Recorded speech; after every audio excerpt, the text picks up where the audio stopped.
now we'll meet today's speakers. We're joined by Jodi Armstrong, Jackie Whitney, and Cheryl Thibault. And I will hand over the stage to Jodi, Cheryl, and Jackie. Wonderful. Thank you. Let's see.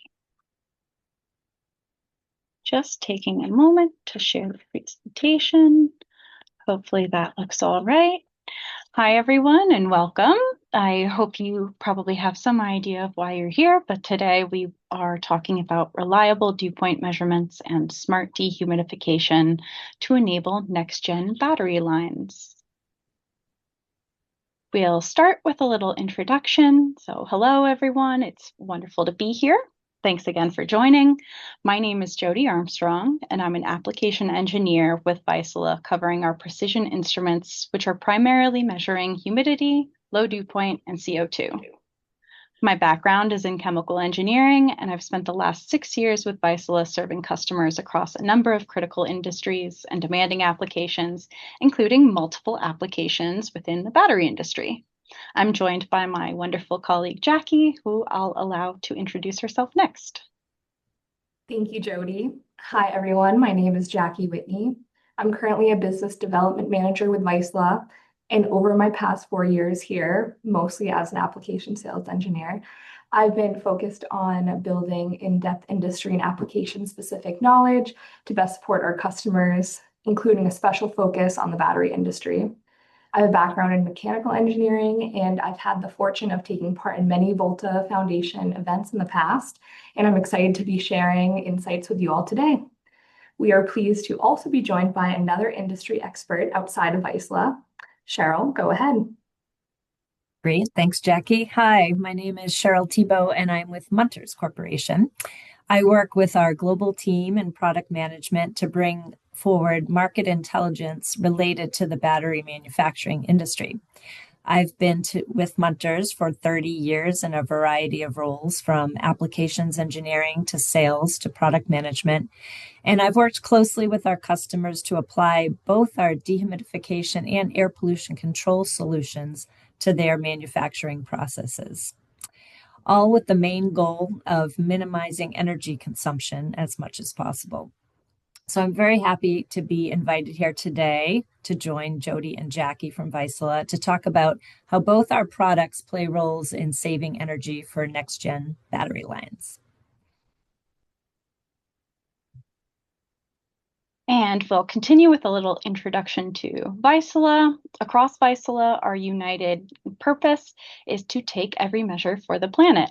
We're proudly net zero across our offices and manufacturing, and our solutions are designed to combine sustainability with uncompromising measurement quality.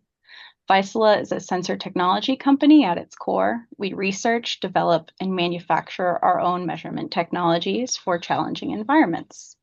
In battery manufacturing, that means humidity, low dew point, and liquid concentration sensors to support slurry mixing, electrode drying, solvent recovery, ultra-dry handling in dry rooms and glove boxes, of course, and high-temperature aging. We look forward to sharing our expertise that we've gathered over time with you today, together with our long-term customer and partner, Munters. So, a little bit about Munters. Munters is a world leader in energy-efficient climate solutions. From our roots in Sweden for 70 years, we have optimized the climate for a wide range of industries using our deep expertise and our latest technologies. We're a global company with sales and manufacturing in 30 countries, covering all key regions where battery production is growing. We have 22 production plants, 5,000 employees, and sales of 15 billion Swedish krona. Our experts have been involved with lithium-ion battery production for over 40 years as it developed from the research labs into gigafactories. We work with the end users, we work with the dry room designers, and we work with contractors all over the world to create the best production environment for batteries using our desiccant dehumidifier system technology. Our energy-efficient dehumidifiers create the precise and ultra-dry environment needed for the safety and quality control needed for battery production. Wonderful. Jodi. Yeah. Absolutely, thank you. So just to get us started, we'll start with a poll question, which I will launch as we speak. There we go. So just to get a sense of who all is here today, if you'd let us know your relationship. Oh, there we go. Sorry about that. If you'd let us know your relationship with battery dry rooms, I can imagine that there's a good variety here from people that are in the dry rooms to those who are serving or just looking to learn. So we'll get a good sense. Already plenty of responses. You guys are great. Yes, lots of people learning, but also a good amount in daily operations and a couple of, equipment manufacturers and designers. Love that. So I will go ahead, share those results with you and continue forward. So since we've got a good mix, it's great to have you all here. Now it's time to dive in. Jackie, can you give a quick overview of what we'll cover today? Of course, thanks, Jodi. So as most of you know, dry rooms are needed throughout the battery manufacturing process whenever sensitive materials like raw lithium or electrolytes are exposed to air. This is not only about safety due to the presence of reactive materials, but also about product quality. So today we'll talk about what to consider when designing a dry room for battery manufacturing, with a special focus on what you need to know to push the limits of what's possible as requirements become more and more demanding. So for anyone new to this topic, we'll start with a quick orientation on the role of dry rooms in battery manufacturing and the general principles behind dry room dehumidification. Then we'll move on quickly to the practical aspects. Okay. So naturally, not every step in battery manufacturing requires a dry room, but when dry rooms are needed, the goals are to protect moisture-sensitive materials and to prevent water from absorbing into the materials and causing unwanted reactions and quality problems immediately or later, like short circuits. So battery manufacturing and the use of dry rooms starts with electrode production. Cathode and anode production may require various levels of humidity control. After that, low dew point dry rooms really come into play during calendaring and slitting of the dried electrode. From here on, if you want high-end production, whether that means maximizing yield or preparing for next generation chemistries, you need to properly control dry environments. Once you enter the cell assembly phase and until the battery is fully sealed, dry rooms are, in our view, not negotiable, especially for electrolyte filling. Even if glove boxes are used for the most sensitive operations like electrolyte filling, the surrounding dry room helps prevent moisture ingression, and water vapor is sneaky. For cell finalization, formation, post-formation, aging, degassing, and resealing for pouch-type cells may also require some level of dry room humidity control. With that orientation in place, let's look at the strategy that actually keeps these dry rooms well dry.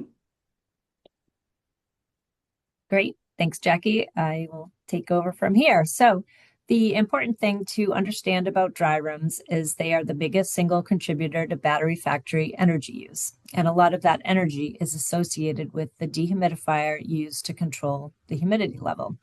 So it could be a 10% relative humidity room or a 5% or even a 1% relative humidity room. And that equates to a certain dew point. So from here on, the three of us will refer to dew point as kind of the specification for the dry room. So here's a picture of a dry room integrated with the dehumidifier. The air in the room is not stagnant. There is constantly recirculating air flowing to and from the room.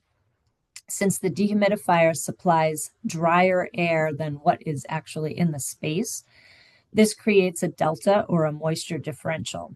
And this is what helps to maintain the target low dew point in the room.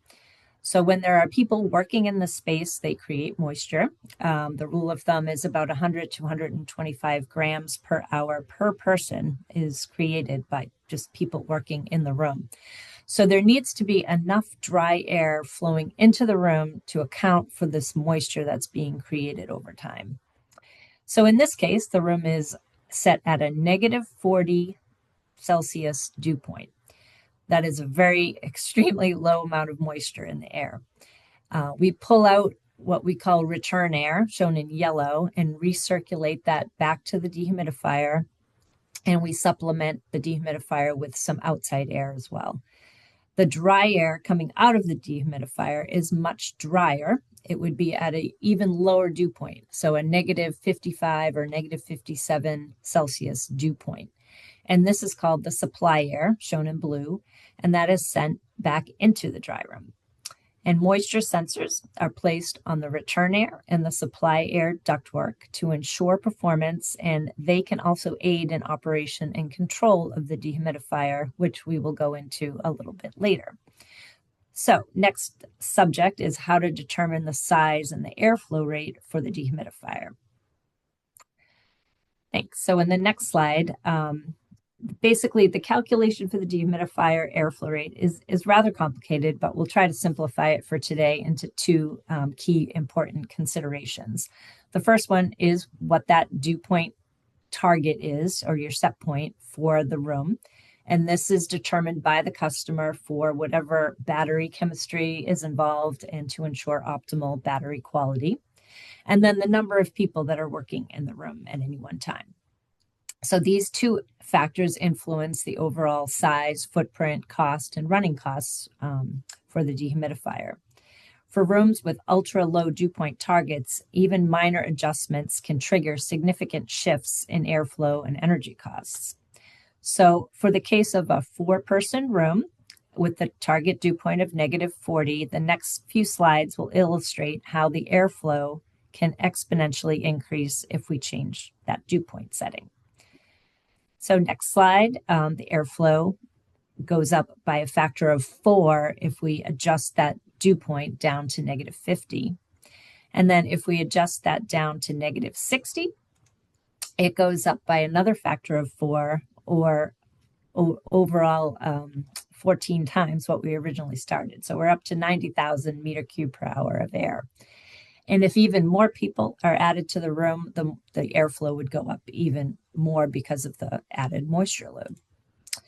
So on the next slide, as you can see, it's very important to get the performance specification of the dry room correct. More airflow equals more dehumidification equipment equals more operating expenses. Energy use in the dehumidifier is for the desiccant reactivation heat. It's also for pre-cooling, post-cooling, and post-heating. So over-specifying the room dew point can be costly for your installation and for ongoing energy costs and CO2 emissions as well. And that's why you'll hear talk that target dry room conditions below a certain point are simply impractical. The cost to control to drier conditions is exponential. So remember this slide, we'll reference it a few times further along in this webinar. So that brings us to our first topic. Thanks, Cheryl, for all that insight, really interesting. So our first topic is on how we can push those boundaries and make what seems impractical today more feasible. Low and ultra low dew point conditions can be tough to measure reliably, and what you can expect from your measurements directly affects the safety margins needed for your controls. So let's get into it. So reliable dew point measurements matter because dry conditions matter. First, they are a safety barrier. So without trustworthy measurements, you can't confidently detect out of spec conditions, trigger alarms, or shut down and evacuate when there is a real risk of fire, explosions, or hydrogen fluoride formation. But it's not only about safety. Dry conditions also drive yield, product performance, and cost. Poor moisture control shows up as scrap, reliability issues like thermal runaway risk, and even recalls and brand damage. Getting moisture right means better yield at lower cost to manufacture and higher end product quality. At the same time, dryer is expensive. As this chart shows, drying and solvent recovery plus dry rooms are the biggest energy users in cell production. So you can't just keep lowering set points. You have to make the dehumidification itself more efficient. That's where reliable dew point sensors are critical. Most of the energy for dry rooms goes into dehumidifier reactivation, and those controls are driven by low dew point measurements. If the sensors are inaccurate or unstable, you need big safety margins, like running extra dry just in case, like a reading of -63C might actually really be -58C. With accurate, stable measurements, you can tighten those margins, stay safely within spec, and avoid wasting energy over drying the room. Now let's consider the dew point demand for these dry rooms. The standard for lithium-ion battery manufacturing is to control the dry room conditions to -40 degrees dew point, often requiring air supplied to the dry room to be as low as -60 degrees Celsius dew point. For this range, you can find a number of low dew point sensors, typically with a ±2 degrees Celsius accuracy spec. Depending on the technology behind a certain low dew point probe or transmitter, drift on top of that initial accuracy specification accumulates quickly. Even in clean, less demanding applications, you'll often hear of sensors failing their as-found calibration despite a frequent calibration schedule. In battery, room and return air dew point sensors can see chemical contaminants that contribute to even faster drift, unless the technology is built to handle those harsh conditions. So, in standard -40 degrees Celsius dew point dry rooms, you already need to be really careful about sensor selection if you want something reliable. But in R&D labs, they are working on next generation chemistries that are demanding even lower room conditions, -45, -50, even -55 degrees Celsius dew point, because these new technologies are requiring ultra low dew point conditions. Environments within that dry room can be as low as -70 degrees, even down to -90 degrees dew point. You can imagine from Cheryl's earlier slide that room control to even just -45 or 50 degrees Celsius dew point already requires oversized airflows and higher energy consumption. So one of the goals here today is to help you understand how careful sensor selection and energy-saving dehumidification technologies can make those room targets feasible.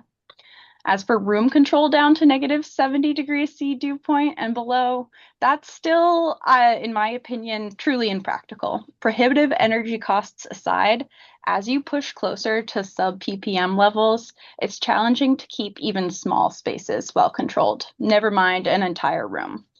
Even simply measuring in that range can be challenging. So let's talk technologies. How are you going to measure it? It's important to understand the different low dew point technologies available, their strengths and their limitations. If you base instrument selection only on datasheet ranges and accuracy, it's easy to end up with instruments that are either impractical or unreliable, and you'll find yourself scrambling to compensate. On one end of the spectrum are analytical moisture analyzers, including some spectroscopy-based technologies, but most commonly, we're talking about chilled mirror sensors. These offer very attractive precision at low and ultra-low dew points, and they perform really well in laboratory conditions. But their need for frequent maintenance and their long practical response times make them a poor fit for dry room monitoring and controls. At large-scale battery production speeds, delayed response to changing conditions can quickly translate into a significant volume of compromised product before your systems even have the chance to react. So, great for the lab, not great for continuous operation in real process conditions.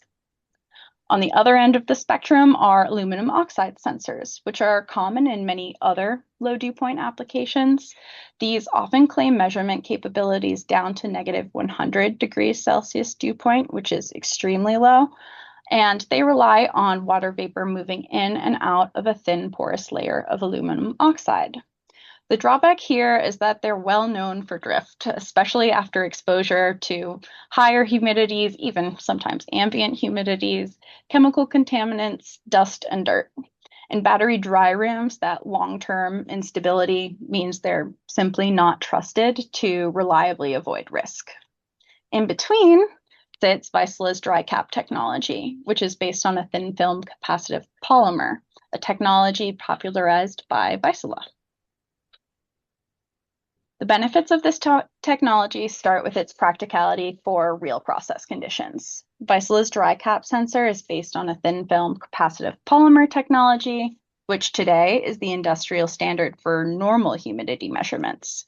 It's unaffected by dust and dirt thanks to its structure, and the polymer and sensor structure in use are both highly stable and chemically resistant.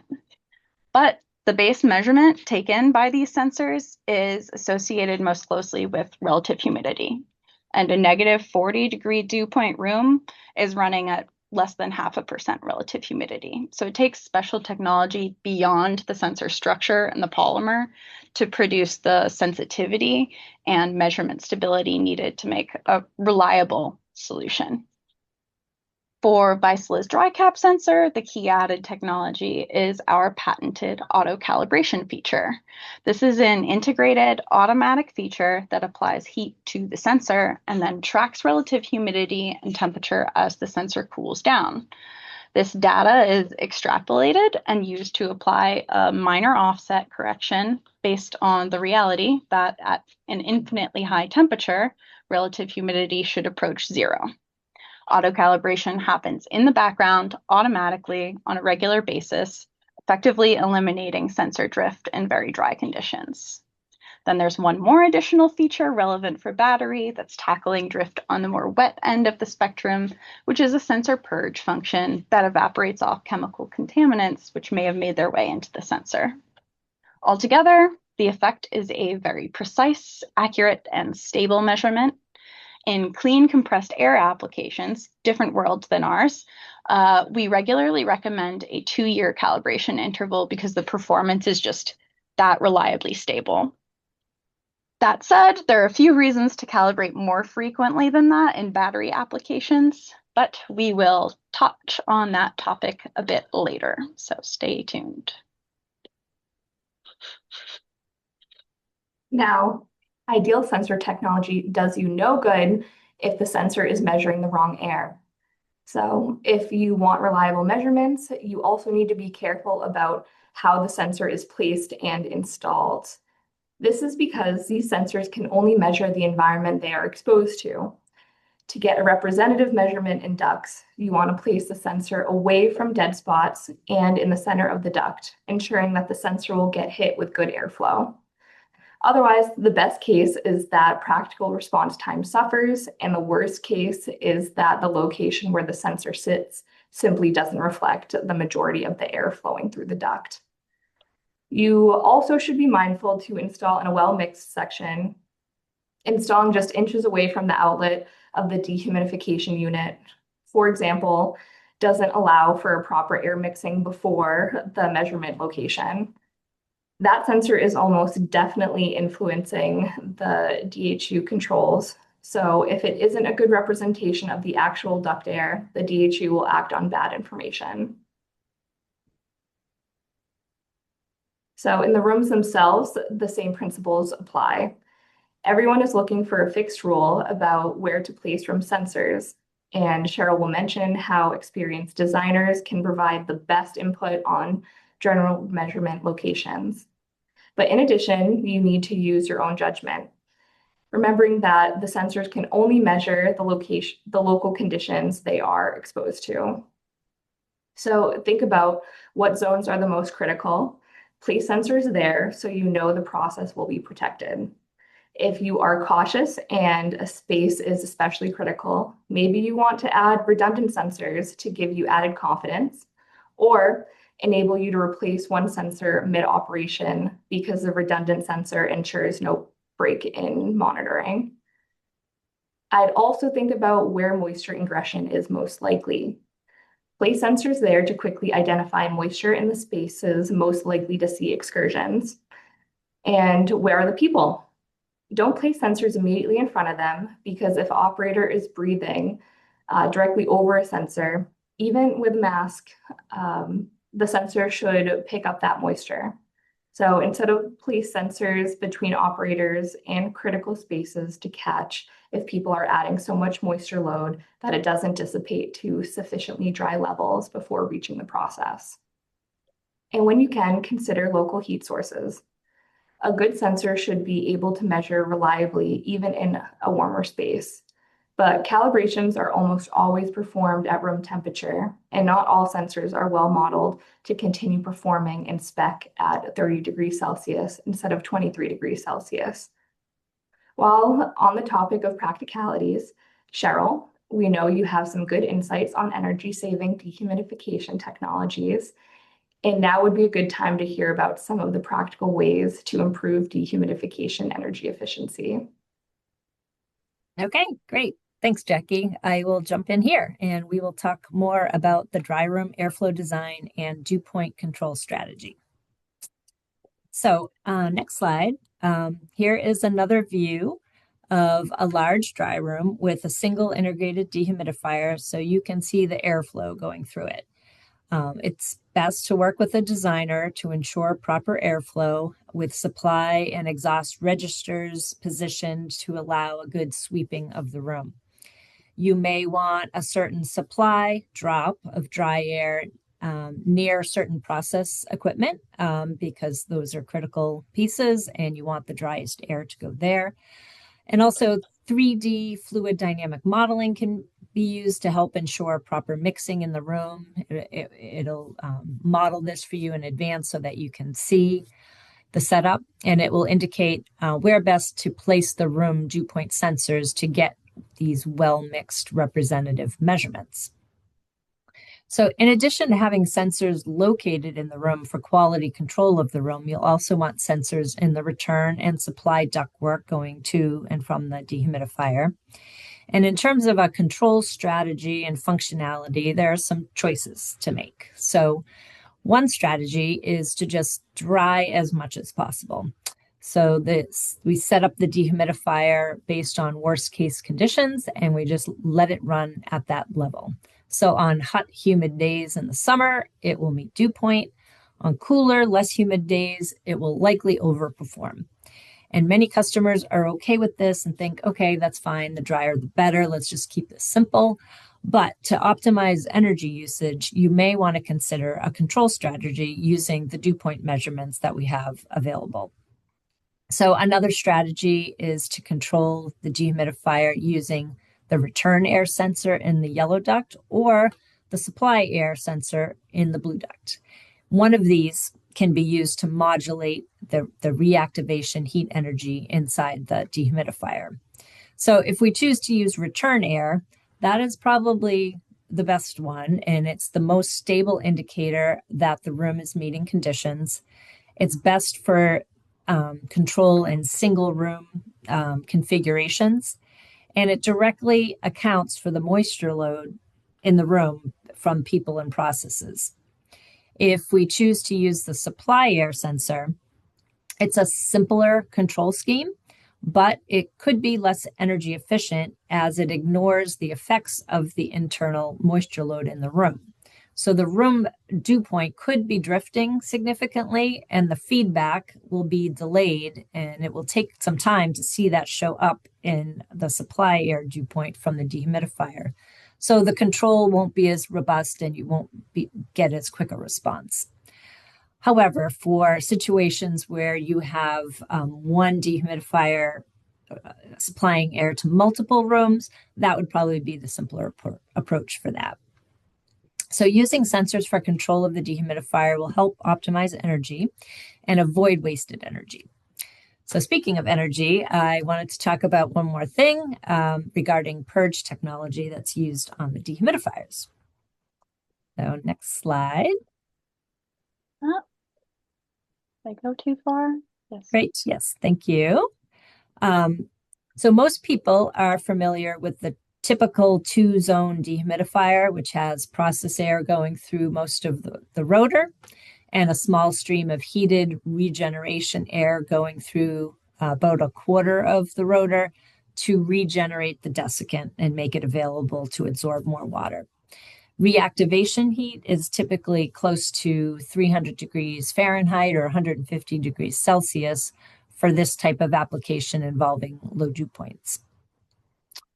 But to really achieve low dew points efficiently, the design should incorporate a purge. And the purge is basically a way to recover heat from the rotor, and it makes the system more energy efficient and really better able to get down to those low dew points. So there are different types of purges. Munters Green Power Purge uses a loop to recover heat after reactivation and then uses that heat to preheat the rotor before it goes into reactivation. And our most recent innovation is our Power Purge Plus, which was designed specifically for low dew point applications in large battery gigafactories with high airflow requirements. So in addition to the internal power purge loop, there's an additional purge for further energy recovery, and this results in up to 50% lower react energy requirements than the standard industry purge, and also saves about 25 to 30% on the chilled water requirements for pre-cooling. So overall, this saves significantly on overall OPEX, but also it saves on the equipment footprint and CapEx as well.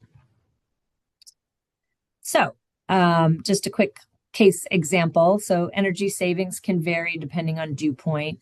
So for this particular case, we looked at the amount of reactivation and pre-cooling is calculated using our Munters website battery calculator for standard energy purge and compare that to the power purge design. And this results in 30% energy savings. So over the life of a system, this charts it out and shows that the total cost of ownership can add up to be quite a lot of money over time.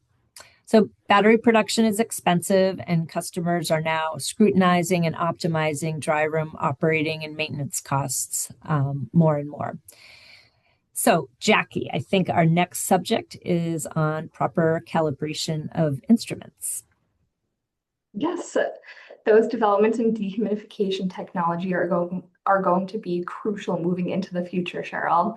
And we're going to explain how well-maintained sensors can push energy savings even further on top of that. But first, we have another poll question. So let us know how your facility is managing maintenance and calibration of dew point sensors serving your dry rooms. Do you have an in-house team handling calibration? Do you bring in a third party for field service, or do you rely on an external calibration lab?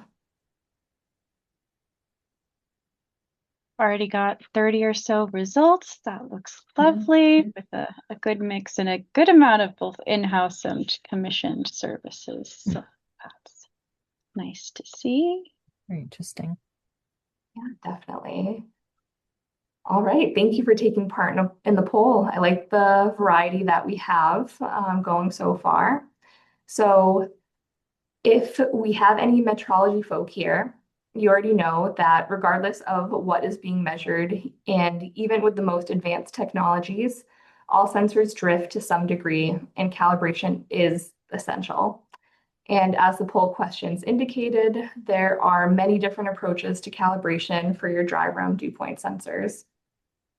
But first, I want to highlight how important it is to calibrate your dew point sensors at all. Jodi mentioned a 2-year interval for Vaisala sensors in compressed air applications, but for battery dry rooms, I'd be a little bit more conservative. When thinking about calibration intervals, you want to consider not only the stability of the sensor, but also how critical the measurement is. The consequences of unmanaged sensor drift in battery dry rooms can be huge. Safety is number one, of course, and that alone is good enough reason, but also cost. And we all want to save money, especially in these times. So the cost of scrapped product and the cost of over drying are significantly enough to justify addressing even small levels of drift. So how you choose to handle calibration is up to you, but it's important enough that no matter what, you need some kind of strategy. I'll turn it back over to Jodi to talk through what to consider and what your options are when deciding how to calibrate. Thank you. That will be my pleasure. So an ideal calibration would always be a multi-point calibration that covers the dew point range that you care about. For that, you certainly need to remove the sensor from the process, be it the room or ducts, but you can replace it with a spare to continue operation.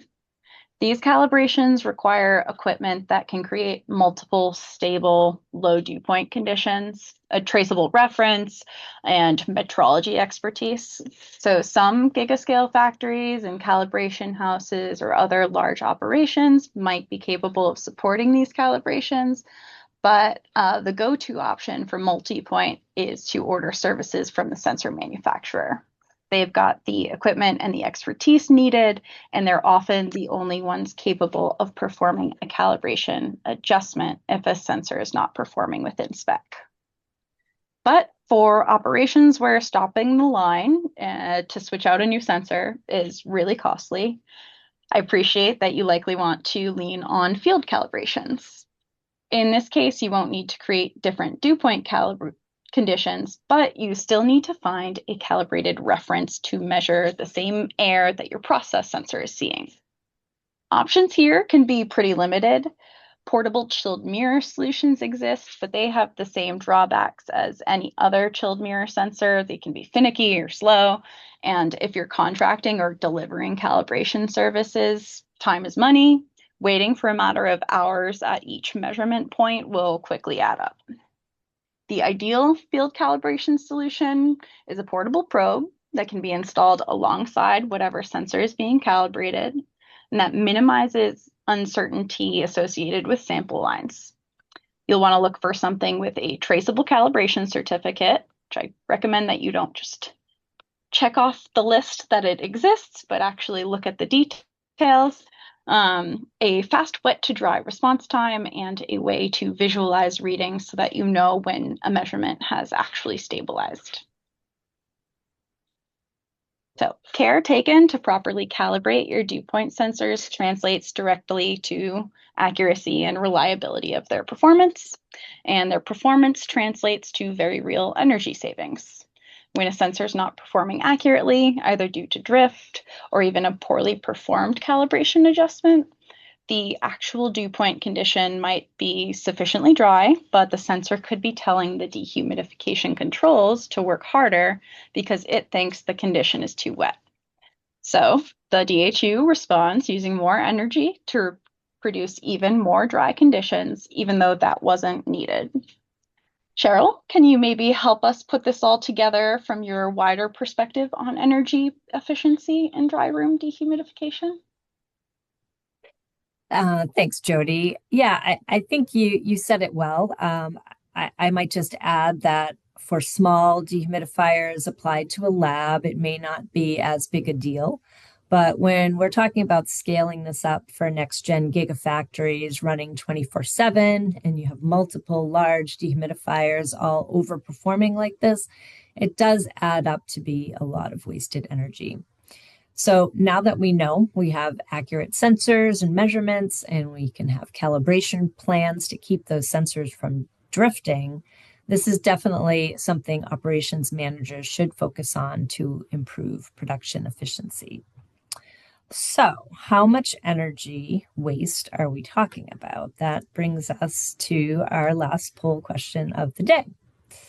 So, about how much additional energy do you think is required to lower a dry room condition by 2 degrees C, assuming an average dry room? So, an average dry room would be set at -40 C dew point. So do we have savings of 5%, 8%, 15%, or 30%? So thanks for participating. I don't know if you all can see, but we've got maybe over 30 responses so far, and heavily favoring, it looks like 15%, followed by 8, then 30, then 5. So let's see. Yeah. Mhm. Great. Well, I think we can move on to the next slide, Jodi. Thank you. So actually, when we're talking about the room dew point being off by 2 degrees, the answer is 30%. If we were talking about the supply sensor being off by 2 degrees, that might be more in the 5 to 10% range. But if the room dew point is off by 2 degrees, we're using a lot more energy. So if you haven't calibrated your sensors in a long time and you're over drying your room to say negative 42 C, when you think it's at negative 40 C, you're probably using 30% more energy than really is needed. So after calibration and you notice the difference, well, the dehumidifier can be adjusted to relax the regeneration heater duty and still stay within spec. So this is how you would get those savings practically. So another note is this is at normal low dew point of negative 40, but if you're in a special room where it needs to be negative 45, negative 50, negative 60, the energy savings would be even greater. So you could be wasting 40, 50% more energy. So this is why reliable sensors and a regular calibration plan are really needed to avoid this over drying. So on the next slide, we pull a couple concepts together to talk about this energy waste. So we talked about how sensor placement and accuracy and optimized dehumidifier purge designs are both ways to conserve energy in dry rooms. So in this example, we show how those issues can compound on themselves. So at the top, we start with the dehumidifier fully optimized with Power Purge Plus for a negative 40 room, running super efficiently with accurate, reliable, calibrated Vaisala sensors. So running costs on that top row there show about 20,000 euros per year. So not too bad. But if the sensor starts drifting by 2 degrees and hasn't been calibrated in a while, energy use used to run that system can go up by that 30%. And if that system does not have the optimal purge technology, and energy use goes up again by another 44%. So the problems compound on themselves, and you end up running in the 80 to 87% more energy range to run that dry room. So you can see that attention to these details can really help fully optimize and can result in significant energy conservation. So these issues will persist and be magnified even more as we move into the dry room of the future with lower and lower dew point needs and the innovations coming to support next-gen battery production. So Jackie, why don't you start us off for this final section of our webinar? It would be my pleasure. Thank you, Cheryl. That's really crazy energy savings that you shared. So as dry rooms get larger and more complex, one of the biggest levers for cutting energy and gas use is moving towards risk-based mini environments. Instead of forcing the whole room to ultra-low dew points, we put only the most critical tools or steps inside their own controlled enclosures. That keeps those tools very dry for performance and quality without over-drying the whole space. And it removes a lot of the moisture load from people. So these mini environments often use dedicated desiccant wheel dehumidifiers, feeding specific zones. And by placing dew point probes in the supply duct and at the inlet and outlet of a mini environment, we can see exactly how much moisture is being pulled out. That lets us verify dehumidifier efficiency and tune the regeneration cycles. So the wheel only uses thermal energy when it's actually approaching saturation. Because the sensors are fast responding, we can also catch quick spikes from automated material transfers or brief mechanical actions and modulate regeneration heat in real time. So zonal strategies plus good measurements means we match dryness to risk in each zone while keeping both energy and inert gas consumption under control. So now all of this works nicely in a single line, But the real challenge is what happens when you start scaling from one line to dozens across multiple sites. So all of this has a big impact on scalability as you move from R&D lines to pilot lines and eventually to full gigafactories. As production becomes more automated, the moisture load from people goes down, but the number of dry handling units and sensors goes up. And the calibration and spares program become more and more complex. That's why standardization, sorry, that word really screwed me up today, is critical. So you want common sensor ranges, common mounting positions, and repeatability control concepts that you can copy paste across many lines and sites. So when you do that, you're not reinventing the wheel every time you add capacity. You're scaling a proven dry room template across an entire fleet of factories. With that foundation in place for how to scale and standardize, I'll now hand it over to Jodi to walk you through how the control strategy and new technologies actually bring this to life in practice. Well, just as you want to be ready to scale, of course, you also have to be ready to adapt to wherever the new chemistries take us. Sulfide-based solid-state designs are being developed in glove boxes with sub-ppm humidity levels. Finding a technology that can serve conditions at that level, so negative 76 degrees Celsius dew point in that case, used to mean that a moisture analyzer type instrument was an absolute must. But as battery chemistries advance, so do we. At Vaisala, we're able to offer a low dew point transmitter, our DMT-153, and before that, maybe I've seen in some comments some pretty low measurements. You might have one of the DMT-152s. Those have a calibrated range down to negative 80 degrees dew point. That means not just a claim to perform at ultra low dew points, but a product delivered with a traceable calibration certificate with points down to negative 80 degrees C. And still, with the long-term reliability and fast response times that make our other low dew point solutions stand out.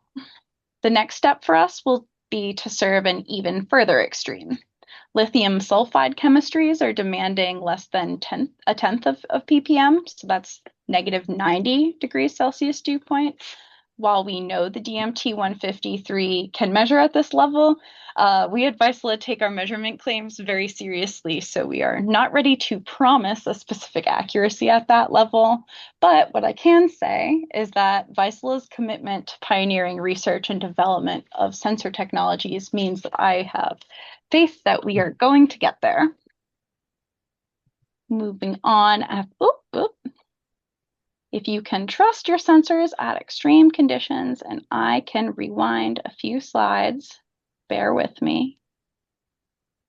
There we go. I will hand it over to Jackie. Thank you, Jodi.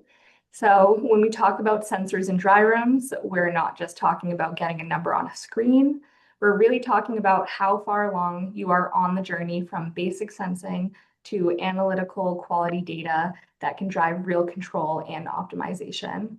So at level 1, you're essentially using sensors as simple switches.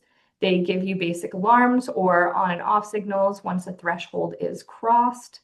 This can protect you from the worst case scenarios, but it doesn't give you much insight into how the process is actually behaving.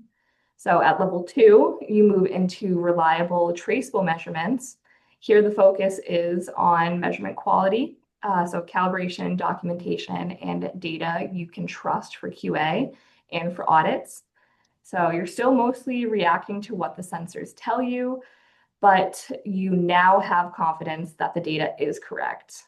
Next, at level 3 is where the data starts to work for you.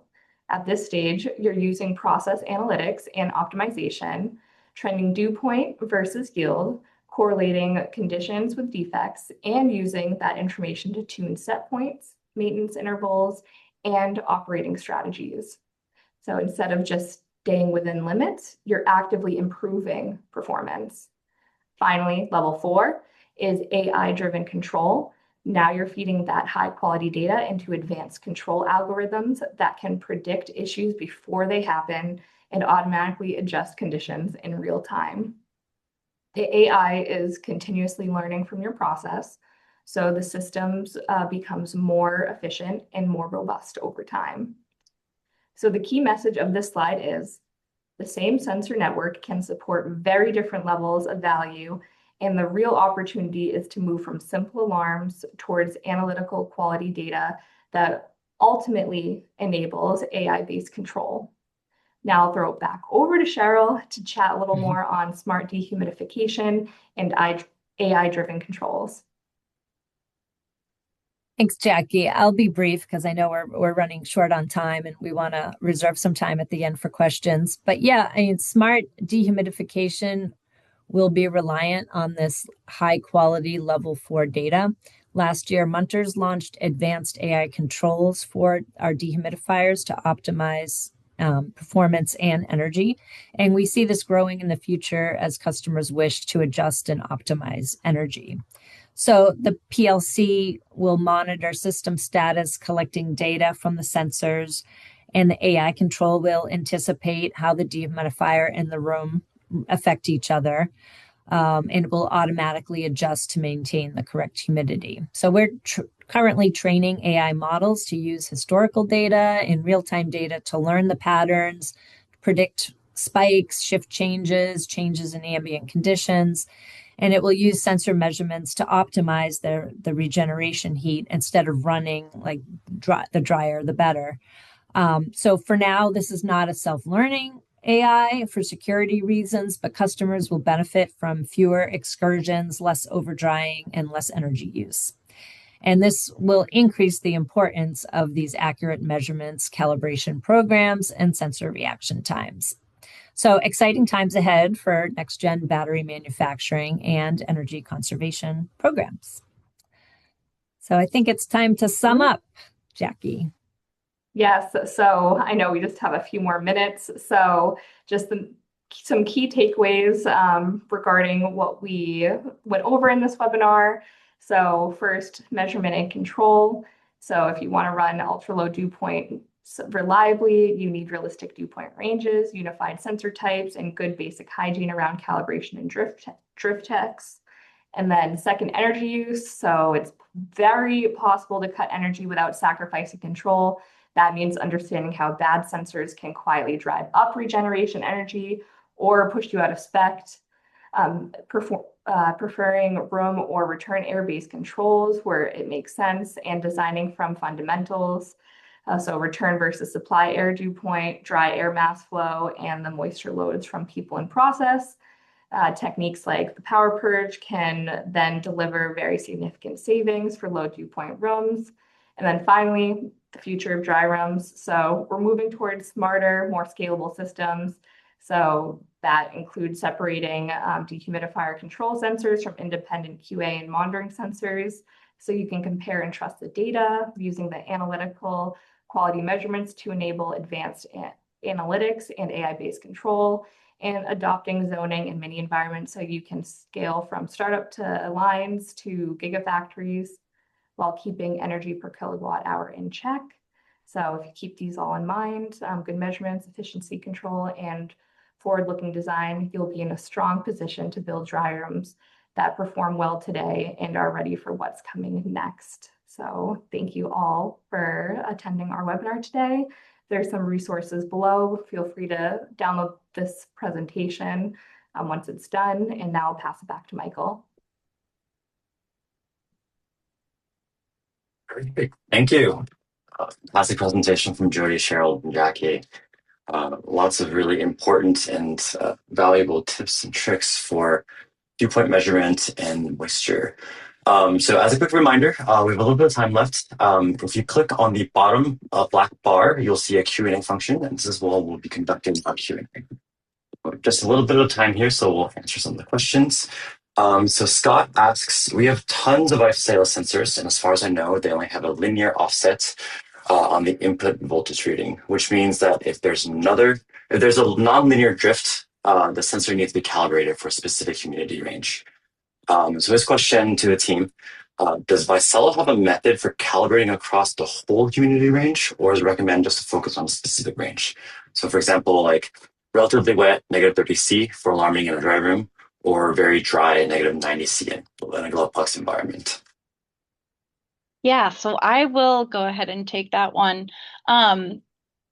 Really, if you're hoping to cover both ends of that spectrum, the best move is a multi-point calibration. And you're right, in terms of calibration adjustments that users can apply themselves, we've been relatively restrictive on our low dew point sensors just because there's a lot of room for error for those that don't have expertise. And so we've been relatively conservative, as is our way, about kind of giving that permission over to users to apply more complex offsets. That said, our most recently released DMT 153 is going to support multi-point calibration adjustments in addition to a single point. And I really only recommend single point to get you by in between more thorough calibrations that are multi-point calibrations, or if you are operating in a pretty tight window of dew points. Great, thank you. We are right at time, so in the interest of making sure that we end right at the dot, we'll conclude it there. Everyone, thank you so much for attending and to learning more about dew point and humidification. So big thank you for Vaisala and the Munters team for an excellent presentation, and through our audience for an insightful discussion. Thank you, Scott. And if you have any additional questions regarding the content, I definitely encourage you to reach out to the team, Jodi, Cheryl, and Jackie. They will be happy to discuss in more detail. So that's the end of the program today, and we look forward to seeing everyone at the next Volta Foundation event. Great. Wonderful. Thanks, Thank you Michael. so much. Yeah, thanks, Thanks, Michael. everybody. Thank you, Thanks, folks. everyone.